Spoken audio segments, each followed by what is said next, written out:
ยกสู้ยกสู้ว่าหันไล่ทองหันทองเยี่ยมกดลักเสียตัวเดียวเลยดิ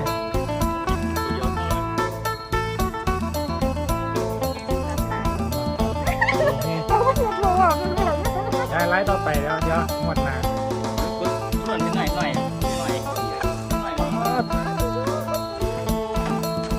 ถือดิถือบุบไปไงคนกับงาม